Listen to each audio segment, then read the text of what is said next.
La elección del tema no es arbitraria.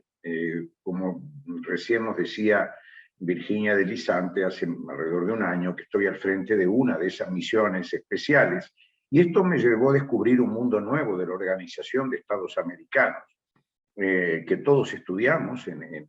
la licenciatura, y conocemos mucho de esa organización, sus pilares históricos: la protección y promoción de la democracia, protección y promoción de los derechos humanos, todo lo que está vinculado a la seguridad interamericana, un poco menos el capítulo que tiene que ver con cooperación al desarrollo. Pero sobre las misiones, estas misiones civiles de paz, en realidad, el material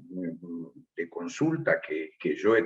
usado en mis clases no aparece. No aparecen. Me llevó bastante tiempo recopilar la historia, la génesis de estas misiones civiles de paz, su clasificación, y le sugerí entonces a nuestro coordinador académico hablar un poco de estas misiones civiles de paz, que son extremadamente importantes, bastante invisibilizadas, digamos, por la academia, y que me parece que ameritan que por lo menos en esta breve charla puedan ustedes tener una idea de qué se trata, por qué surgieron, cómo funcionan y qué contribución han hecho a la paz del hemisferio. Por lo tanto, esa es la razón por la cual vamos a hablar hoy de estas misiones civiles de paz, y voy a empezar, voy a dividir la charla en tres partes. Primero, algunos conceptos preliminares para ubicar un poco lo que son las medidas político-diplomáticas y las medidas jurídicas para la solución de las controversias, refrescar un poquito eso. Luego hablar brevemente de los diferentes conflictos que han motivado estas misiones de paz, para terminar luego hablando de las misiones de paz entre estados y las misiones de paz dentro de los estados. Vamos a ver que hay misiones interestatales y misiones dentro de los estados.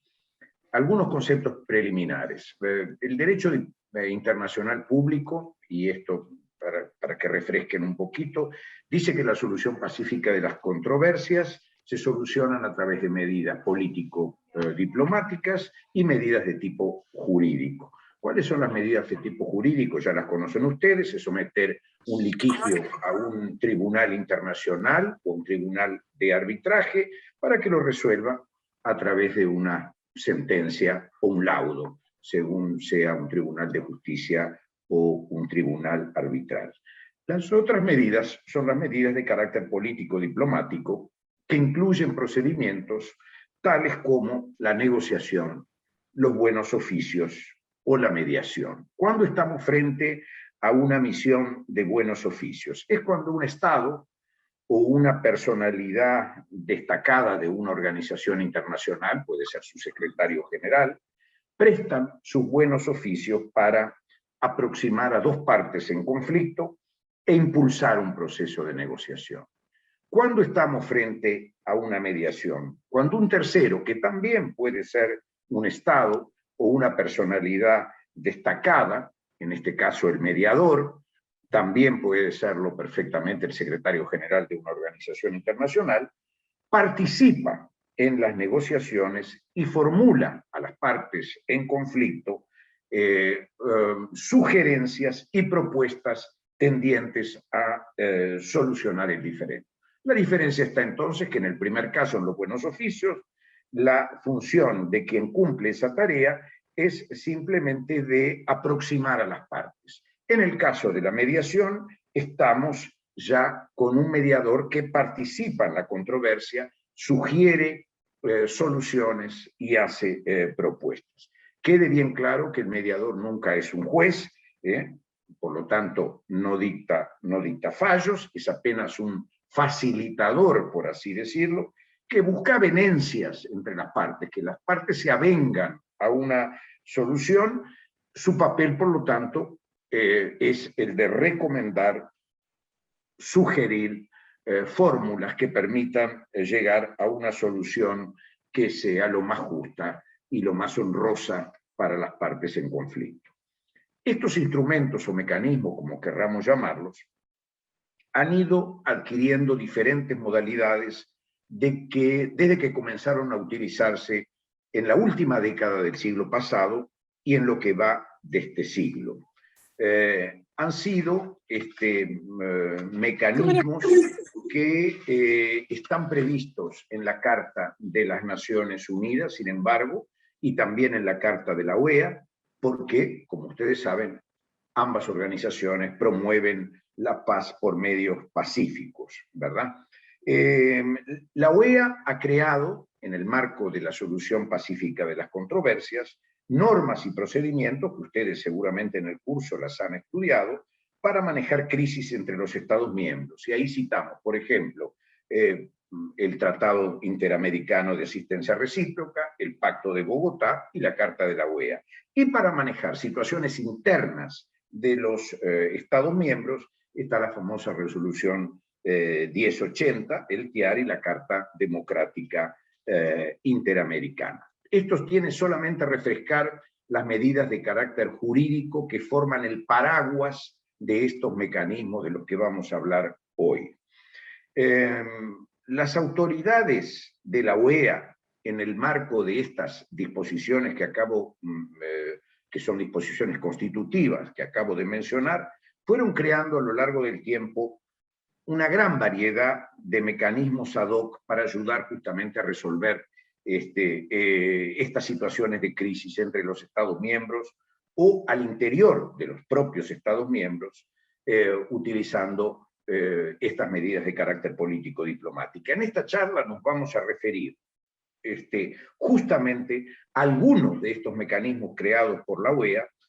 para dirimir conflictos, tanto de carácter interestatal, entre estados, como intraestatal, conflictos dentro de los estados. Yo decía que estos instrumentos han recibido a lo largo del tiempo diferentes denominaciones. Algunas se llaman misiones de paz de alto nivel, y pueden estar integradas por cancilleres, por embajadores, miembros del Consejo Permanente de la OEA, o por viceministros de Relaciones Exteriores. En otras oportunidades han recibido el nombre de misiones de buenos oficios,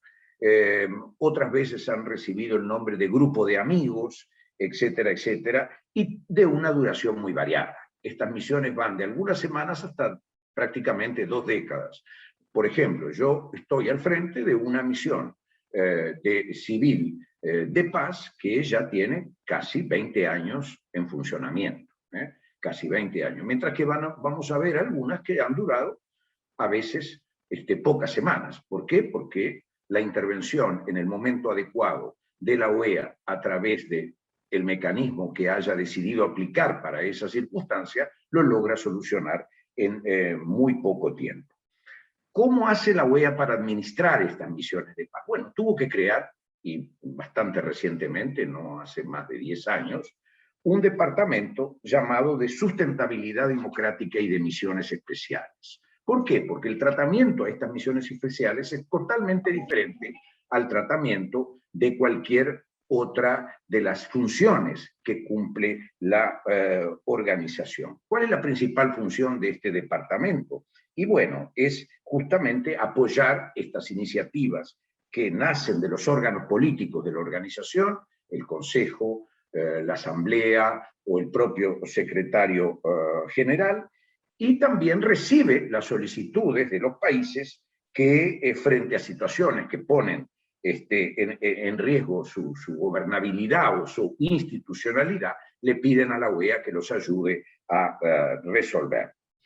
Puede ser también, y se da el caso, que muchas veces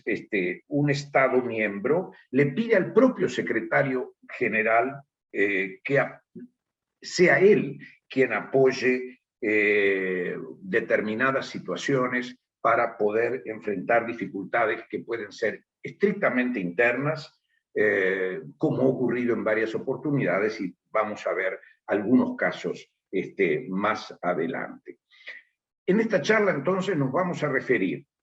a estas misiones civiles especiales, y enfatizo misiones civiles especiales porque están constituidos por personal civil. Las misiones de paz de la OEA no son misiones armadas, y misiones que ha ido desplegando la OEA a lo largo del tiempo que yo he mencionado, y que están regidas por tres principios muy importantes que sí tienen que retener. Primero, la autonomía con la cual funcionan. En segundo lugar, la objetividad que deben aplicar en el cumplimiento de su trabajo y, por cierto, la neutralidad que rige toda misión de paz. Estas misiones especiales que están dirigidas, vuelvo a repetir, a dirimir conflictos, no tienen nada que ver, y eso pido que quede bien claro, con los mecanismos que tiene la OEA en materia de promoción de la democracia, de respeto de los derechos humanos o de la seguridad interamericana. Eso lo conocemos muy bien porque eso es el ABC, son los grandes pilares en los cuales se apoya la organización. También quiero hacer una diferencia porque tal vez muchos de ustedes conocen o han oído hablar de las misiones de observación electoral de la OEA. Las misiones de observación electoral de la OEA no tienen nada que ver con estas misiones civiles de paz a las cuales hoy me voy a referir. Esas misiones de observación electoral, yo no voy a hablar de ello, meritarían una charla exclusiva porque son una importantísima herramienta de cooperación política que tiene la OEA para contribuir al fortalecimiento de los procesos electorales en nuestro hemisferio, y a las cuales la Carta Democrática le dedica un capítulo entero. El quinto capítulo de la Carta Democrática habla exclusivamente de las misiones de observación electoral. A pesar, y esto lo digo muy lateralmente, que son muy anteriores a la Carta Democrática. Hay misiones electorales de la OEA que ya empezaron a funcionar en el comienzo de la década de los años 60 y hoy ya tenemos más de 200 o alrededor de 280 misiones de observación electoral que han desplegado su actividad en más de, creo que como 27 o 28 países de la región. Pero vuelvo a repetir, este tema sería objeto de otra charla y no me voy a detener. Simplemente para que establezcan la diferencia entre misión electoral, de observación electoral, y misión civil de paz. Pasaría ahora al segundo capítulo de la charla, que es analizar un poco qué conflictos generalmente han motivado el surgimiento de estas misiones de paz. Y en primer lugar me quiero referir a la importancia que revisten para nuestros países los conflictos territoriales y fronterizos. De otra manera, quiero decir que los conflictos territoriales y fronterizos que existen y han existido en América Latina y en el Caribe son gran parte de la razón que ha motivado la implantación de estos mecanismos llamados misiones civiles de paz. Y verán ustedes que gran parte de estas misiones están vinculadas a la solución de estos conflictos. Estos conflictos, como ustedes saben, tienen su origen en la herencia colonial, ¿verdad? Y en la frágil delimitación de los nuevos estados en el siglo XIX, cuando nacen como estados soberanos, y no son problemas exclusivos de la América Latina, también los encontramos en el Caribe. Justamente la misión especial en la cual que está a mi cargo, el conflicto nace de la herencia colonial, pero entre el Reino Unido y el Reino de España. El conflicto entre Belice y Guatemala pertenece justamente a la herencia colonial del Imperio Británico y del Imperio Español en América Central. El siglo XX le sigue agregando a los conflictos territoriales nuevos componentes. Y muchos de esos conflictos del siglo XX en materia limítrofe y territorial tienen su origen en la revisión que se hace del derecho internacional del mar, que en el siglo XIX no existía. y también en el desarrollo de nuevas tecnologías para explotar los recursos marinos. Así que en el siglo XIX a los conflictos territoriales que venían del siglo XIX se les agregan estos problemas a los cuales que surgen con el derecho internacional del mar, con la extensión del mar territorial, etcétera, etcétera, y las nuevas tecnologías, los nuevos modos de explotar los recursos marinos. Entonces, podemos concluir esto diciendo que hoy, a 200 años después de la independencia de España y de Portugal, todavía tenemos más de 20 países con diferencias en relación a sus fronteras o con su territorio. Incluso nuestro país mantiene todavía latente diferencias territoriales con el Brasil al respecto, pero no nos vamos a detener en ese tema. Estos conflictos territoriales sin resolver, sí debo decir que son utilizados periódicamente por los gobiernos como elementos de cohesión nacional, como forma muchas veces de desviar la atención de la población de otros problemas internos o reactivarlos por cuestiones económicas. Y aunque estas disputas fronterizas han llevado en algunos casos al uso de la fuerza militar, pocas veces estos conflictos territoriales han desembocado en guerra abierta. Y las razones hay que buscarlas en lo siguiente. Estos conflictos territoriales en América Latina conviven con un alto grado de integridad regional. Es decir, el conflicto se mantiene, pero los procesos de integración actúan como elementos de cohesión entre los diferentes países de la región o de las subregiones, y ha contribuido muchísimo a evitar la guerra, la importancia del multilateralismo,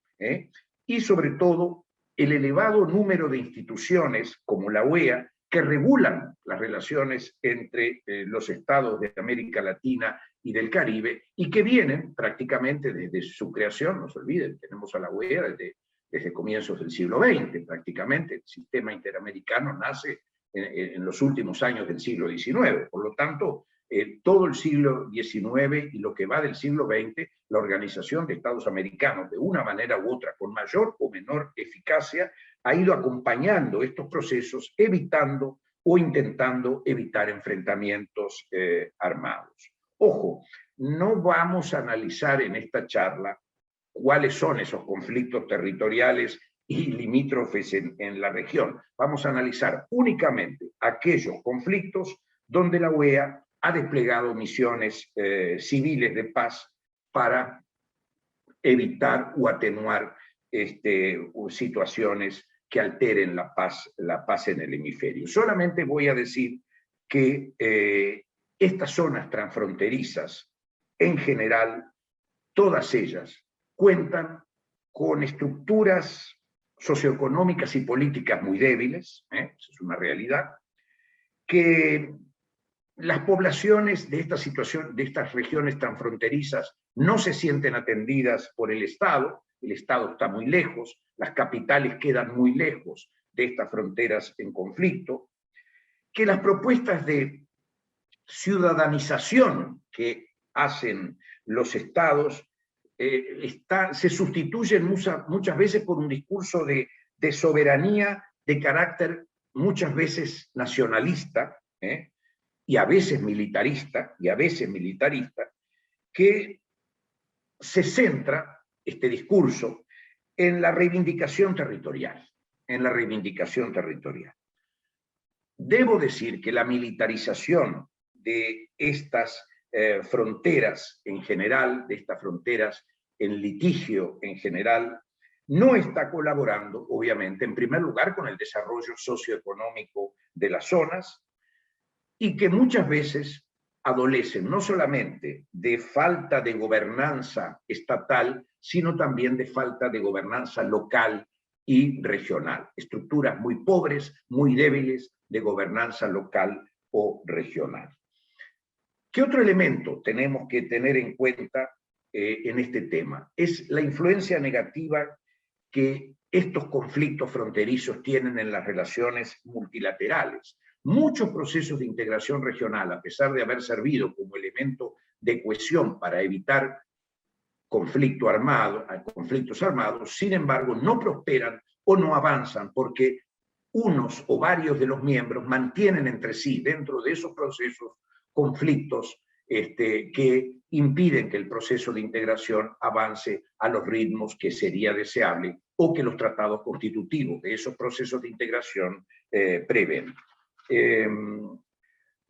Muchos autores dicen que estos conflictos fronterizos no guardan ninguna relación con la mayor o mejor cooperación económica o con el desarrollo humano o con la inestabilidad democrática. Van a encontrar autores que dicen eso. Yo creo lo contrario. Yo creo que estos conflictos tienen una influencia geopolítica muy destacada, una influencia geopolítica negativa y que muchas veces es un factor de inestabilidad serio en nuestros países. Muy bien, pero los conflictos fronterizos no son las únicas razones por las cuales la OEA ha tenido que desplegar misiones civiles de paz. Hay problemas internos que están aquejando desde finales del siglo XX y lo que va de este siglo, que también motivan la intervención de la OEA. Y van a ver ustedes que la organización, a pedido de los Estados miembros, está jugando también un papel muy activo para apoyarlos a buscar solución a crisis políticas internas, porque las dinámicas políticas y sociales actuales son muy diferentes a las situaciones que ocurrían hace unas cuantas décadas atrás, cuando se crearon, por ejemplo, los instrumentos, el gran paraguas jurídico del sistema interamericano, pero el surgimiento de nuevos temas en la agenda de la región ha afectado la estabilidad de las democracias y me quiero referir concretamente al combate a la corrupción.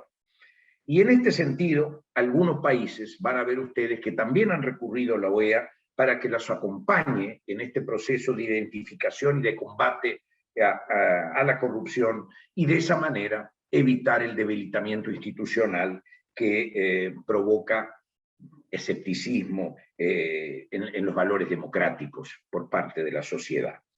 Al final de la charla yo voy a enumerar una nómina de las más recientes misiones, nada más que las voy a enumerar, de las más recientes misiones desplegadas por la OEA para atender estas nuevas realidades de la región que no están motivados por litigios de carácter limítrofe o territorial, sino por el surgimiento de nuevos temas en la agenda de nuestra región.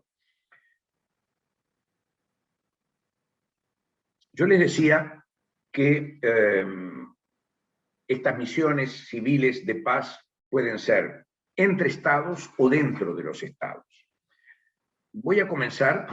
por la que me toca, voy a hablar en primer lugar de las misiones estatales. La tentación mía sería de hablar mucho, pero voy a tratar la misión de la cual que está a mi cargo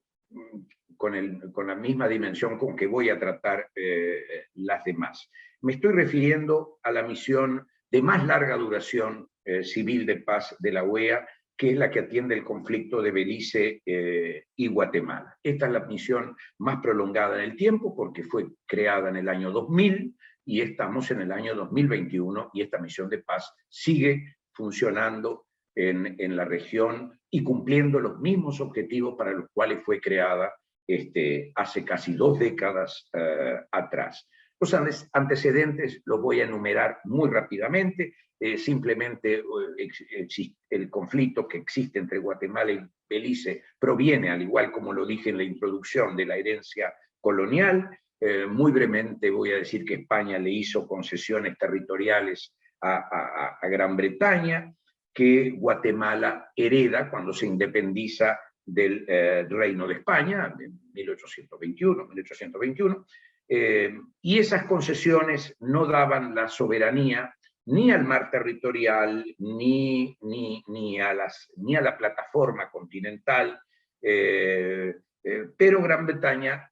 se hizo de todo ese espacio y el argumento guatemalteco hoy en día es que a Belice le corresponde solo lo que España le cedió a Gran Bretaña y no lo que el Reino Unido usurpó en su momento. Por lo cual Guatemala le está reclamando a Belice casi la mitad de su territorio y algunos islotes que andan por ahí en el mar territorial. Guatemala, a pesar de ese conflicto existente, reconoce en el año 1992 a Belice como un Estado soberano. Belice ya lo era desde 1981, una de las últimas colonias que se independizan del Imperio Británico, a pesar de seguir todavía perteneciendo a la Comunidad Británica de Naciones, al Commonwealth. Pero ese reconocimiento de Guatemala no implicó abandonar sus reclamaciones territoriales. Llegamos así a comienzos de este siglo, de este milenio, del siglo XXI, y luego comienzan los intentos bilaterales de Guatemala y de Belice ya independiente para resolver esta disputa, pero las tensiones y las dificultades de relacionamiento entre los dos países a comienzos de este milenio llegaron a una situación de enfrentamiento y de reiteradas amenazas militares que comenzaron a generar mucha preocupación en América Central y en general en las propias Naciones Unidas y por cierto también en la Organización de Estados Americanos. Esta tensión llevó a que afortunadamente los dos gobiernos, el de Belice y el de Guatemala, decidieran acudir a la Organización de Estados Americanos para de alguna manera reiniciar un diálogo que se había roto, y es así que en el año 2000 comienzan a conversar nuevamente bajo los auspicios del secretario general de la OEA, y es así que en noviembre del 2000, muy rápidamente, los dos países firman un primer acuerdo bajo los auspicios del secretario general de la OEA sobre medidas de fomento de la confianza, mediante las cuales los dos países acordaron respetar una línea de adyacencia entre cada país y una zona de adyacencia que se extiende a 1 kilómetro al este y al oeste de esta línea de adyacencia. 3 años después, los países vuelven a firmar un segundo acuerdo para establecer un proceso de transición, perfeccionar esas medidas de fomento de la confianza hasta llegar al tercer y último acuerdo que está vigente hoy en día, en el 2005, que es el famoso acuerdo sobre un marco de negociaciones y medidas de fomento de la confianza entre los dos países. Es en ese acuerdo del 2005 que figura, ahí se crea el cargo de representante especial del secretario general de la OEA. Obviamente, ¿por qué se crea el cargo de representante? Porque el secretario general de la OEA no puede ocuparse personalmente de todas aquellas misiones civiles de paz a las cuales es llamado por las partes para intervenir como mediador o para cumplir un rol de buenos oficios. Entonces, el secretario general designa a una persona de su confianza como representante especial que actúa en su nombre en la misión de paz que le es asignada. Se crea la figura del secretario general en este acuerdo y también se crea una oficina de la Organización de Estados Americanos en esta zona de adyacencia que les acabo de mencionar, que se ubica prácticamente en el límite de lo que sería la frontera occidental de Belice y en el límite de la frontera oriental de Guatemala. No podemos hablar de frontera, sin embargo, porque la frontera no está definida, así que nos vamos a hablar siempre de línea de adyacencia. Y esta misión y esta oficina se crea con el ánimo de fomentar los contactos entre las comunidades que viven a ambos lados de esta línea de adyacencia y sobre todo de verificar cualquier transgresión que existan a las medidas de confianza establecidas en el propio acuerdo, ¿verdad? Esta misión, desde su creación hasta la fecha, ha apoyado la solución pacífica de las disputas, tanto a nivel político, diplomático, como técnico, y ha servido también como mediador, llevando a cabo toda una serie de actividades de construcción de la paz entre las colectividades, entre las comunidades de ambas partes. A nivel político, esta misión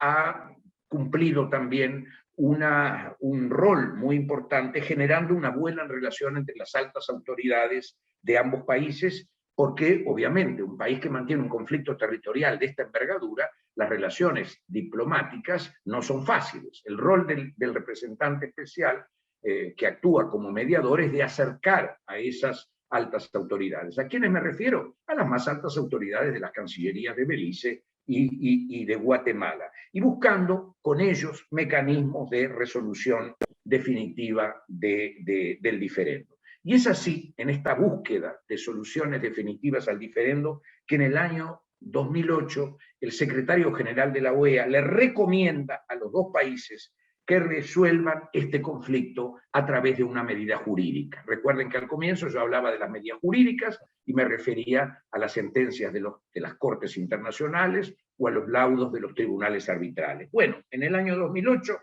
el secretario general recomienda a las dos partes que traten de llevar el conflicto a la Corte Internacional de Justicia, y esto fue aceptado. Esto fue aceptado por ambas partes, pero las partes alegaron que este procedimiento solamente podía llevarse a cabo a través de un referéndum nacional.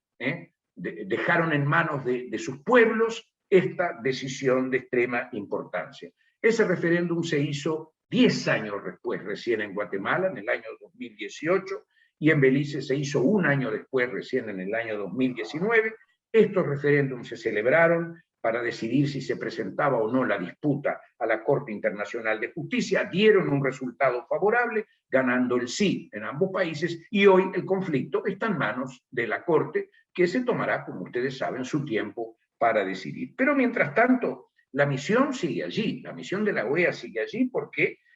la misión sigue funcionando como una misión civil que sigue construyendo la paz, que sigue evitando conflictos, con apenas 16 funcionarios, y con esas características de objetividad, neutralidad e independencia que tienen todas las misiones civiles, verifica, a solicitud de cualquiera de las partes, cualquier transgresión a estas medidas de fomento de la confianza establecidas en el acuerdo, y a su vez tiene también como misión, y esa la hace muy diferente a todas las otras misiones de paz de la OEA, promover la cooperación técnica y fomentar proyectos que mejoren la calidad de vida de las comunidades que viven en esa área. Por lo tanto, esta misión de paz, y aquí termino, no me voy a extender más, continuará sus funciones hasta que la Corte Internacional de Justicia produzca sentencia, y continuará cumpliendo esas funciones que le fueron asignadas. Veremos qué pasa, porque es muy probable que una vez que se produzca la sentencia, tanto Guatemala como Belice le piden a la OEA que los acompañe un tiempo más, porque no se olviden que la sentencia va a determinar una demarcación de la frontera, que hoy no existe, y esa demarcación de la frontera puede acarrear determinado tipo de situaciones que seguramente la OEA, con una experiencia de casi 12 décadas trabajando en la región, puede contribuir para que se haga esa demarcación en paz y en las mejores condiciones posibles. Muy bien, esto con respecto entonces a la primera misión. Voy a hablar de una segunda misión, que es una misión civil de paz entre Costa Rica y Nicaragua, que ocurrió hace 10 años atrás, exactamente en el año 2010. Había un conflicto fronterizo entre Costa Rica y Nicaragua, conflicto que se solucionó, lo digo entre comillas, se solucionó hace poco, o sea, en el 2015, por una sentencia de la Corte Internacional de Justicia. La Corte Internacional de Justicia, lo digo simplemente a título de información, ratificó la soberanía de Costa Rica sobre 3 islas que eran objetos de esta disputa territorial. Así que el fallo de la Corte ocurrió después de la mediación de la OEA en el año 2010. Este conflicto Costa Rica-Nicaragua tiene las mismas características de los conflictos limítrofes de la región a los cuales me he referido al comienzo de mi charla. Primero, es muy antiguo, porque nace en el momento en que surgen ambos estados a la independencia. Tiene un componente de prestigio nacional muy importante, que ha sido usado en función de la política interna de los países. Y en tercer lugar, es un conflicto que puso a prueba estos mecanismos de mediación de la OEA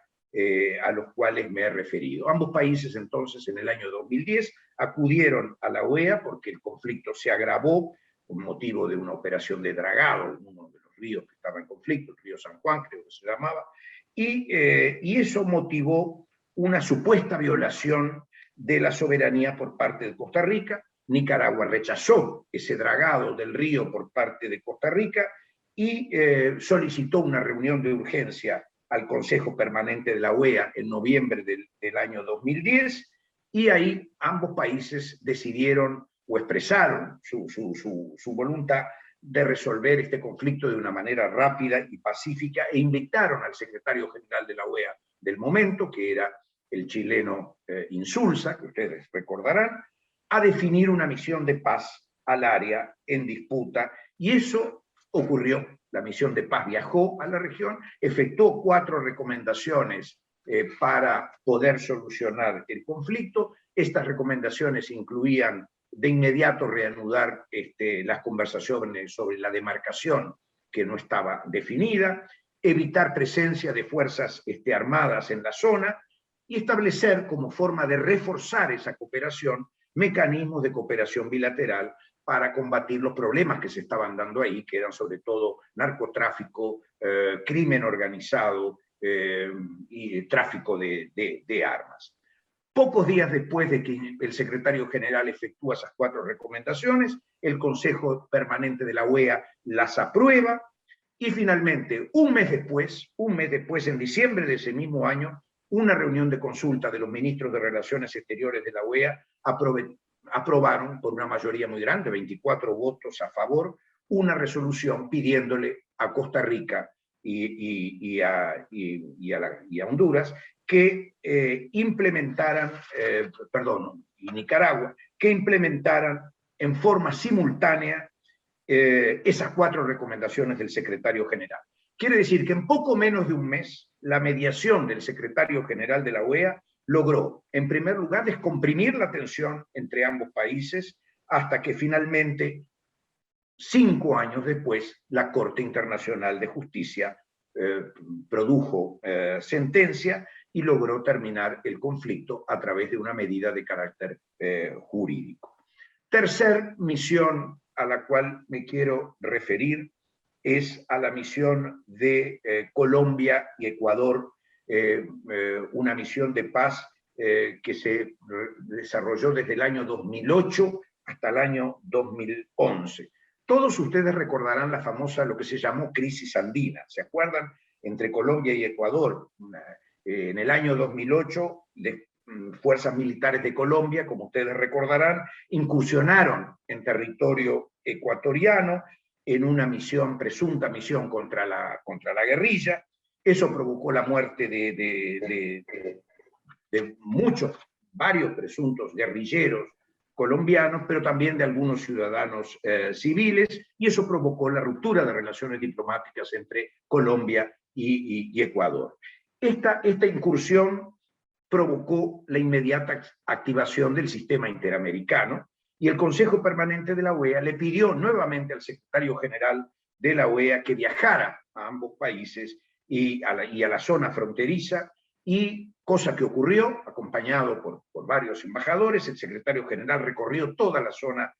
fronteriza y produjo un informe que fue analizado por la reunión de consulta de ministros de Relaciones Exteriores de la OEA, para buscar, en primer lugar, el restablecimiento de relaciones diplomáticas, porque la ruptura de relaciones diplomáticas entre los países de la región es una medida muy excepcional, muy grave, y que es la primera medida a la que hay que tratar de encontrarle una solución. Esta reunión de consulta le pide al secretario general que actúe con sus buenos oficios para establecer una misión de paz de la OEA en Ecuador y Colombia, para restablecer simplemente ese clima de confianza que se había roto, ese clima de confianza recíproca, y que se cumplieran los compromisos asumidos por las partes. Así que entonces se crea una nueva misión civil de paz con un representante especial del secretario general que va a Colombia, que va a Ecuador, que comienza a verificar el cumplimiento de los compromisos, y todo eso lleva a una reunión de cancilleres que en el año 2009 permitió la reafirmación de la voluntad política de ambos países para encontrar una solución al conflicto. En primer lugar, normalizar las relaciones diplomáticas, y se crearon varias comisiones de trabajo, una sobre seguridad, otra sobre desarrollo fronterizo. Pero como primer resultado de esta misión de paz, se produjo la designación de encargados de negocios entre ambos países, o sea que se restableció la normalidad de la relación diplomática. Eso ocurrió a fines de ese año, hasta que en el año 2010 los presidentes de Colombia y de Ecuador se juntaron, y a partir de ese momento la misión de paz, que ya había cumplido el grueso de su cometido, ha funcionado como un mecanismo de comunicación entre las partes y ha presentado elementos que han permitido ayudar a definir esa situación en la frontera y a clarificar este conflicto. La cuarta misión a la cual me quiero referir involucra a Salvador y Honduras. Esta misión duró un año, del año 2002 al 2003. Estos dos países, Colombia, Salvador y Honduras, tenían también problemas fronterizos, tenían problemas para demarcar una frontera terrestre, porque en el año 1992 la Corte Internacional de Justicia había dictado una sentencia y esa demarcación no se produjo a pesar de la sentencia de la Corte, y por lo tanto en el año 2002, frente a las dificultades que había entre los dos países, los presidentes de estos dos países le piden al secretario general de la OEA nuevamente sus buenos oficios para que los ayude a agilizar esa demarcación. Y en el año 2003, el secretario general de la OEA designa a un órgano de la OEA, el Instituto Panamericano de Geografía e Historia, el IPGH, que tiene su sede en la Ciudad de México, como ustedes saben, para que conjuntamente con él, con el secretario general de la OEA, resolviera una serie de problemas técnicos de la demarcación en la frontera, siguiendo la sentencia de la Corte. Y con gran éxito, esta misión culminó un acuerdo de demarcación bajo los auspicios del secretario general de la OEA. Entro así a la última de las misiones interestatales a las que me voy a referir, y que es la misión civil que atendió un problema entre Honduras y Nicaragua entre el año 1999 y el año 2001. En diciembre del año 99, los gobiernos de los dos países le solicitan al secretario general de la OEA una reunión especial para abordar también problemas que tenían con respecto a disputas fronterizas marítimas. Se trataba de 4 islas en el Caribe, no vamos a entrar, simplemente nuevamente una disputa fronteriza, la soberanía sobre 4 islas en el Caribe. El Consejo le pide entonces, frente al pedido de los jefes de Estado, al secretario general de la OEA que designe un representante especial para facilitar nuevamente el diálogo y hacer recomendaciones que aliviaran de alguna manera la tensión y previnieran actos que pudieran afectar, como lo decía textualmente la resolución, la paz en el hemisferio. La paz en el hemisferio. Y como resultado entonces de esta misión civil de paz, se firmaron una serie de acuerdos que aseguraban las relaciones pacíficas entre los dos países, mientras que los asuntos más sustanciales fueron enviados a la Corte Internacional de Justicia. Y eso ocurre en el año 1999. Los países envían los temas más difíciles a la Corte, y la Corte lauda, produce sentencia en el año 2007, y ahí se determinó, lo digo a título puramente anecdótico, que Honduras le correspondía la soberanía sobre estas 4 islas, pero eso no es tema de nuestra charla. ¿Qué pasó? Mientras la Corte estaba estudiando el tema, en el año 2001 nuevamente surgieron tensiones a violaciones sobre las medidas de confianza mutua que había recomendado la OEA en el año 1999. Ambos países le vuelven a solicitar al secretario general que verifique el cumplimiento de esas medidas y se crea una misión de paz de la OEA con un objetivo muy preciso que durante un año cumple in situ visitas a toda la zona fronteriza y a fines de ese año eleva un informe a los cancilleres de los 2 países en el cual concluyen con determinadas cosas, de las cuales señalo las más importantes. Primero, que todos los puestos fronterizos visitados no representaban una amenaza para la paz. Segundo, que no había indicios de una mayor presencia militar en esa zona en cuestionamiento. Y como resultado de estas recomendaciones, de esta misión de paz, los cancilleres firman un acuerdo de paz binacional de desarrollo fronterizo, un acuerdo de cooperación, creo que de cooperación multilateral militar y policial, bajo los auspicios nuevamente del secretario general de la OEA, poniendo fin de esta manera a las tensiones que estaban originadas, que se originaron 2 años antes. El tiempo vuela, pero yo no puedo dejar de referirme por lo menos a la más importante de las misiones intraestatales que tiene la organización de la OEA, que es la misión de apoyo al proceso de paz en Colombia. Ahora estamos hablando de conflictos que ocurren dentro de los estados, no entre los estados, sino dentro de los estados. Esta misión de apoyo al proceso de paz de Colombia es la segunda de mayor duración, porque surge en el año 2004 y está vigente hasta el día de hoy. ¿Cómo surge esta misión? Surge a raíz de una invitación que Álvaro Uribe, el presidente de Colombia, le hace a la OEA para que la OEA participe en la verificación y acompañe el proceso de paz que se había iniciado en ese país entre los guerrilleros y las autodefensas, pero también y muy especialmente para ayudar a las comunidades a las comunidades civiles que habían sido afectadas por la violencia, para poner fin a este conflicto armado interno en Colombia, que como ustedes recordarán fue iniciado al comienzo de la década de los años 60. La Secretaría General accede a este pedido inmediatamente y establece una misión de apoyo al proceso de paz en enero de 2004, que se llama la MAP-OEA, MAP con doble P / OEA.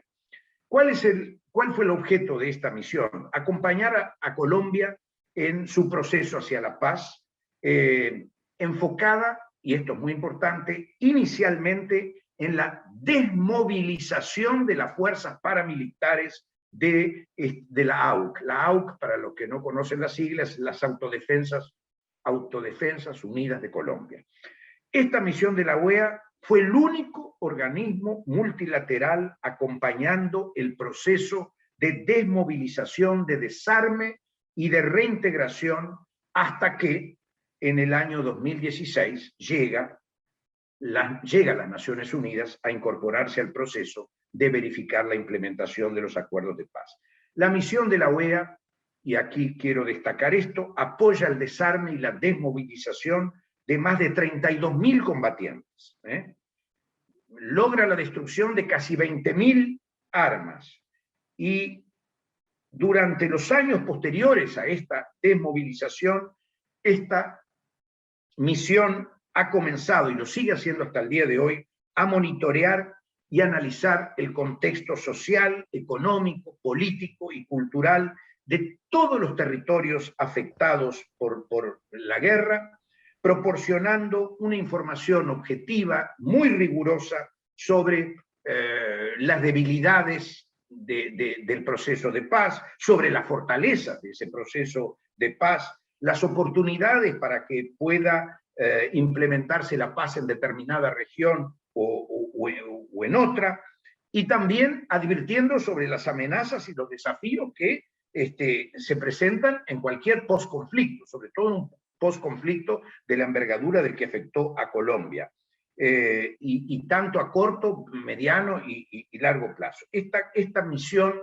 actúa en el terreno de una manera muy importante. Tiene 18 oficinas regionales permanentes desplegadas en el territorio colombiano, un equipo móvil que se desplaza desde Bogotá, donde está la sede de la oficina principal, hacia territorios que no están cubiertos por esas 18 oficinas regionales.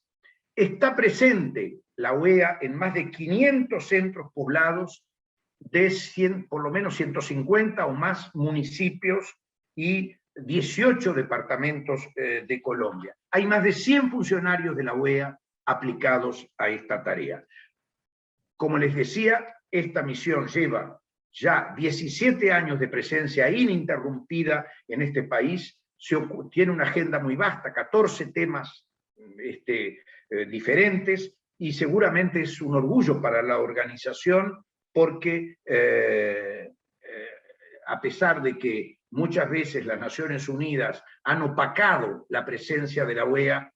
hay que rescatar la importancia de la presencia de esta misión que conjuntamente con las Naciones Unidas, no la desvaloricemos tampoco, están tratando de contribuir a la pacificación completa de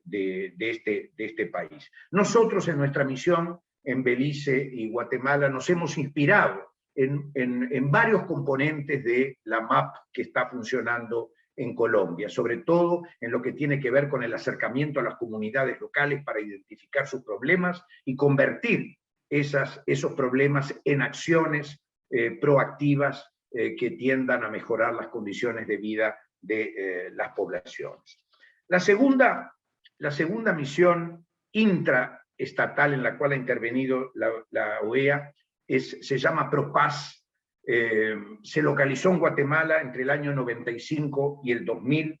y como ustedes recordarán, a principio de los años 80, frente a la crisis que había en América Central, esa década perdida en América Central, se creó, se acordarán ustedes, el grupo de Contadora para poder pacificar esa región. A mediados de esa década de los años 80, ese proceso culmina con los acuerdos de paz de Esquipulas, Esquipulas I y Esquipulas II, la gran intervención del presidente Arias de Costa Rica, etcétera, etcétera. La intervención incluso del Uruguay dentro del grupo de amigos de Contadora, que contribuyó en aquel momento teniendo como canciller a Enrique Iglesias, que Uruguay apoya todo este proceso de pacificación en América Central, y así llegamos a comienzos de la década de los 90, en que los países comenzaron a tomar diferentes medidas para construir la paz entre ellos, ¿verdad? Y en el año 95, Guatemala comenzó a pedir asistencia para la resolución de determinados conflictos internos que no habían podido ser resueltos. Y lo hace ante la Asamblea General, la cual en 1996 le encarga al secretario general de la OEA que establezca una misión de paz para Guatemala con el cometido de justamente atender esas preocupaciones del gobierno de Guatemala que tenían que ver con la consolidación de la paz interna, de la democracia, de la reconstrucción del país, y se le llama a esta misión de paz PROPAS, que posteriormente va ampliando su campo de actividades a otras áreas, porque comienza a ayudar a Guatemala en el perfeccionamiento de sus instituciones democráticas, en la resolución de sus conflictos, en educación para la democracia, un tema muy importante. La PROPAS ayuda a la reforma electoral en ese país, y ayuda también a todo el proceso de reintegración de las personas que habían quedado marginadas de la sociedad civil organizada. Por lo tanto, PROPAS en esos 5 años cumplió una labor muy importante en el país. Me quedan un par de misiones que yo quiero mencionar, pero le tengo que consultar a los dueños de la sala, a mi amigo Bancalari y a mi amiga Deslizante, si puedo seguir unos minutos más, porque me parece importante que no dejemos colgadas 2 misiones de paz que yo estimo importantes. ¿Estoy autorizado? Adelante, adelante. Muy bien. La tercera misión intraestatal importante que cumple la OEA se cumple en Surinam. Surinam, ex colonia holandesa, como ustedes saben, país que se independiza del Reino de Holanda, y en este país a comienzos de la década de los 90, ya Surinam, estado independiente, tenía conflictos internos armados muy graves. Y en el año 91, el gobierno de ese país se contacta al secretario general de la OEA y le pide a la OEA que contribuya a la pacificación interna del país, y eso culmina con la creación de una nueva misión de paz de la OEA que comienza a funcionar en el año 1992 para ayudar justamente a la pacificación y sobre todo a la promoción de la democracia de un país nuevo, de un país sin tradición democrática hasta ese momento. Esa misión fue el intermediario entre los grupos armados que había en el país y el gobierno, grupos armados considerados ilegales por el gobierno, y tuvo como misión primordial recibir las armas como consecuencia del proceso de desarme y de destrucción de esas armas. Entonces, la primera tarea entonces de esta misión de paz fue desarme y desmovilización. Y en menos de una semana, esta misión de paz recopiló y destruyó todas las armas que pudieron encontrar en manos de estos grupos armados ilegales. Y inmediatamente, producida la desmovilización y el desarme, comienza a cumplir funciones de diálogo, de paz y de fortalecimiento de la democracia. Por ejemplo, esta misión de paz ayuda en el año 1996 a que se realicen las elecciones democráticas, e introduce una cosa muy importante, el concepto de amnistía, concepto que está todavía siendo debatido en Surinam. El concepto de la amnistía todavía no está resuelto. Esta misión culmina exitosamente sus funciones después de asistir, por último, a las elecciones democráticas en el año 2002, o sea que, como ustedes ven, ha tenido una versátil trayectoria, desde desmovilización y destrucción de armas hasta reforzamiento de la democracia y del sistema electoral en el país. Obvio que no puede haber, Haití no podía quedar fuera de una misión de paz de la organización. Recordarán ustedes que desde el año 92, después el gobierno militar imperante en Haití, el que derroca, ¿se acuerdan del presidente Aristide? Ese gobierno militar termina frente a las presiones de las Naciones Unidas, acepta una misión de paz de las Naciones Unidas que llega a Haití ese año, y ese mismo año esta misión de las Naciones Unidas se convierte en una misión de paz internacional porque se le une la OEA y pasa a ser la primera misión de paz conjunta de la OEA y de las Naciones Unidas. Pocas personas, son temas que no los tratamos en nuestros cursos, pero tenemos que tener presente que han habido misiones de paz conjunta de la Organización de Estados Americanos y de la Organización de las Naciones Unidas. A esta se le llama MISIDI, a esta no importa el nombre, tuvo muchísimas dificultades, no crean que fue fácil, la violencia era extrema, tuvo que ser evacuada en varias oportunidades de Haití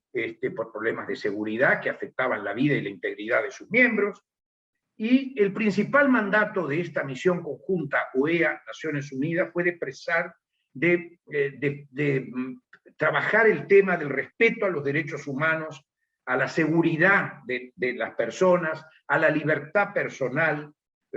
a la libertad de expresión, a la libertad de asociación, toda una serie de libertades y de derechos humanos que no estaban siendo respetados por el gobierno militar que había derrocado al presidente Aristide. Cuando el orden institucional de Haití se recupera en el año 1993, esta misión conjunta de las Naciones Unidas de la OEA fue ratificada nuevamente en su mandato y ahí comienza a profundizar todo lo que tiene que ver con consolidación de la democracia, inicia la reforma de todo el proceso judicial existente en ese país, la reforma de la policía, crea la oficina del defensor del pueblo, que no existía, y esta misivi fue prolongada varias veces hasta que concluyó en el año 98. La situación, obviamente, en Haití no ha mejorado. La OEA no ha sido invitada a participar en este proceso. Las Naciones Unidas continúan allí, pero en ese periodo, como les decía, del año 92 al 98, ese rol fue fundamental. Y termino con la última misión, que es la Comisión Internacional de Apoyo y Verificación en Nicaragua, la CIAV, que va del año 1989 al año 1997. ¿Qué pasa en el año 1989? Como consecuencia de esos acuerdos de paz que yo les mencioné, Esquipulas I y Esquipulas II, que la OEA se ve obligada también a conformar una misión de paz en Nicaragua para desmovilizar y repatriar a los combatientes de la resistencia a Nicaragua, lo que ustedes conocen comúnmente como los contras, ¿verdad? Y a partir de ese mandato inicial que tuvo esta Comisión de Apoyo y Verificación de Nicaragua, se fue convirtiendo en una misión de apoyo integral al proceso de paz en Nicaragua. Y durante los 7 años que actuó esta misión de paz en ese país, permitió la resolución pacífica de innumerables conflictos, a la reinserción social de un amplísimo sector de la población que estaba fuera de los circuitos del mercado de trabajo o de la sociedad civil estructurada o en el exterior, y también al fortalecimiento de determinadas instituciones nacionales. En la fase inicial, esta misión de la OEA desmovilizó más de 22.000 combatientes, y repatrió, trajo desde Honduras y desde Costa Rica a casi 20.000 repatriados que habían huido del país, y luego cumplió tareas de distribución, logísticamente, de distribución masiva de alimentos y ropa para más de 100.000 personas. Terminada esa etapa, la misión comenzó a asumir otra tarea, que fue la de verificar los derechos y las garantías de todos estos desmovilizados que había efectuado la propia misión. Ejecutó, por ejemplo, muchísimos proyectos habitacionales, atención médica a todos los lisiados de guerra, tareas que si esa misión no hubiera estado allí, no se hubiera podido cumplir. Y a partir del año 91, esta misión se encargó de mediar entre los líos, entre los conflictos que tenía el gobierno con grupos que se rearmaron, y también se ocupó de violaciones a los derechos humanos. Esta es la única misión que contó brevemente al comienzo de su función, cuando se ocupó de la desmovilización, de un apoyo militar que le dio las Naciones Unidas. Porque recuerden lo que dije al inicio, las misiones civiles no son misiones armadas. Sin embargo, dada la peligrosidad que implicaba la desmovilización en Nicaragua, cuando fue llamada a intervenir esta misión allí, contó con un componente militar de las Naciones Unidas, nada más que en la fase del desarme. Esta comisión, y con esto termino, de la OEA, es tal vez a lo largo de sus 7 años de existencia, la misión civil de paz que cumplió la casi totalidad de las funciones que caracterizan a las misiones de paz contemporáneas, que comienzan con desde movilización y estructuración de armas, que pasan luego por solución de conflictos, que terminan en capacitación en lo que tiene que ver con consolidación de la educación para la democracia, perfeccionamiento de los sistemas electorales, etcétera, etcétera. Muy bien, este es apenas un breve pantallazo. Yo les dije que iba apenas a mencionar recientes misiones de paz, algunas de ellas han durado muy poco tiempo, donde, y que van entre el año 2002 hasta el año pasado, donde han surgido misiones especiales de carácter político, también comisionadas a la Secretaría de la OEA, para facilitar y resolver situaciones específicas a problemas internos. Así que menciono simplemente Nicaragua en el año 2005, Ecuador 2 veces, en el 2005 y en el 2010, Bolivia en el año 2008, Honduras en el año 2009, un conflicto entre Costa Rica y Nicaragua en el año 2010, un conflicto en el Paraguay en el año 2012, Honduras en el año 2015 y finalmente El Salvador entre el año 2020 y 2021. Señores, con esto yo termino esta presentación. Es apenas un pantallazo de una función que la Organización de Estados Americanos viene cumpliendo con poca visibilidad académica, con una estructura, yo diría, desde el punto de vista de presupuesto y de funcionarios, muy escasa, porque todo esto funciona en base a donaciones internacionales. Ninguna de estas actividades funciona en base al presupuesto regular de la organización, que por otra parte ha mermado muchísimo por la falta de contribuciones de algunos Estados miembros, o la demora en los pagos, o porque algunos simplemente, como forma de manifestar su molestia con determinadas decisiones que adopta la organización, deciden suspender sus contribuciones. Y con un personal muy reducido. Imagínense ustedes que estamos hablando de tareas de una envergadura muy importante, donde se exigen habilidades muy particulares y casi siempre en circunstancias adversas. Ninguna misión de paz se realiza cómodamente en ciudades donde se goza de todos los beneficios de un espacio urbano civilizado. O es la selva, o es la guerra, o es son siempre circunstancias difíciles. Agradezco mucho la oportunidad a las autoridades de la facultad que me hayan permitido dar un pantallazo sobre esto, y quedo abierto si hubiera alguna pregunta o algún complemento por parte de los asistentes.